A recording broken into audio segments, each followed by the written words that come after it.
Doctor प्रियाग Joshi से उनके जीवन के शुरुआती साल और लोक गाथा पर बातचीत कर रहे हैं। जरा चिटगाल की वो बताइए, वाक समाज शास्त्र जरा बताओ मके। और जो स्कूल प्राइमरी स्कूल के लिए हम सब लोगों जीवन में प्राइमरी स्कूल अद्भुत है। आप मुआनी गए हो? मैं मुआनी नहीं गया। हाँ, आप गए हो मुआनी से। आप जो नहर आई है उस नागी नहर जाओ तो 9 किलोमीटर पर हमारा गांव है, चिटगाल गांव। और अब वहाँ मोटर जाने लगी, गाड़ी छोटी गाड़ियां जाती हैं। चुनाव में तो तब देख नहीं पाया उधर को, बहुत दिन हो गए। तो चारों तरफ जंगलों से घिरा हुआ गांव है वो। उसके बगल में एक गांव 100 गांव है, एक कांडा है, एक तड़खेत है और मुख्य गांव गोबरारी है। बड़ा अच्छा चौड़ा गांव है, कन्याल लोग रहते हैं। तो वो जो चिटगाल गांव है वह हमको दिया था मगल राजाओं ने। हरिजन तो उनको फुर्सत नहीं थी, वो तो खेती करते थे। और जो गांव थे जागीर के गांव, उसको जागीर के सब गांव आबाद नहीं करते थे। पूरे पहाड़ में यही सिस्टम था।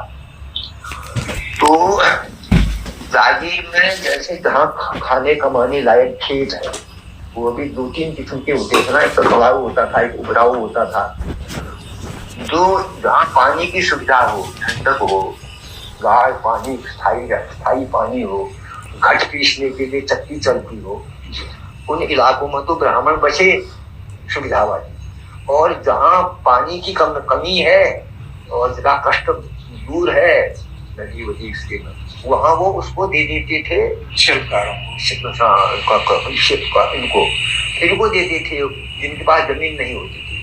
और जमीन केवल ब्राह्मणों के ही पास होती थी, समझो आप, क्योंकि जागीर थी ना उनकी वो।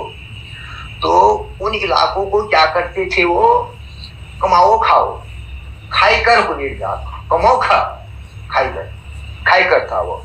और खाई कर घूमते थे, महाराज दे दो हमको खाएंगे। तो उसमें वो रहे, एक आध पर गाय बच्चियां पाली, बैल पाले। अगर कुछ निकल गया उसमें, ज्यादातर वो उपराऊ जमीन होती थी, असिंचित जमीन, कुछ निकल गया ठीक है, उसका वो 5वां हिस्सा जागीरदार जो ब्राह्मण है उसको देते थे। और ब्राह्मण जो है वह जितने उसके खाए करी के गांव है वहां से वसूल करके वो देता था वहां दरबार में। बड़ा सिस्टम था। तो ये था। तो हमारा वो जो 100 गांव था वो जागीर का था, कांडा जागीर का था। और तड़खेत से लगे हुए आपको 4-5 गांव हो गए, वो सब जागीर के थे। तो उन जागीरों में जो रहते थे वो खशिया करते थे। गांव के लोगों ने कहा इलाका हो तो पढ़ो तो नंचने घूम जाए, वो छप्पर बनाए। तो वहां पे इकट्ठा किया तो ये हुआ। और जब मैं कक्षा 1 में पहुंचने की स्थिति में था तब स्कूल बन गया था वहां। अच्छा। वो ईस्ट इंडिया कंपनी ने एजुकेशन का प्रसार तो किया, जैसे कि नैन सिंह मिलमवाल को पढ़ाया गया, निगम तक पहुंच गए थे वो लोग। तो दस्तखत करना, पढ़ाई का काम मतलब मुख्य था दस्तखत करना सीख जाओ, अल्फाबेट सीख जाओ ताकि कागज की चित्र पढ़ सको। तो ये वहाँ हुआ। तो मैं शुरू में तो स्कूल जाना अच्छा नहीं लगता था, क्योंकि खेत में गए, यहाँ गए, वहाँ दौड़े, फल फूल खेती पाती में गए, गाड़ नहाया, ये सब आनंद आता था उसमें। जब देश आजाद हुआ मुझे ऐसा ही रहा। ये था ना, क्योंकि फ्री था ना प्रकृति में, इसीलिए बहुत सारी चीजें प्रकृति से मिल गई हमको।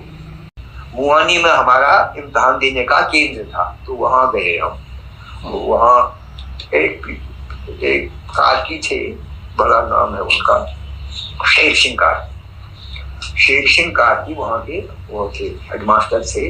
पीपल के पेड़ के नीचे बैठाया, बैठे महले में सबको जमीन में बिठाया, इमला दिखाया, इमला कहते थे। हाँ जी, इमला दिखाया, बहुत बढ़िया मने, ताकि लड़का गलत न बोले, गलत लिखना में सीख जाए, संयुक्त अक्षर सही करे, वो अनुस्वार को ठीक लगाए, को ठीक लगाए, हलंत को ठीक लगाए, संयुक्ताक्षर को बनाना सीखे। बहुत मुंह बोल बोल करके ही करते थे।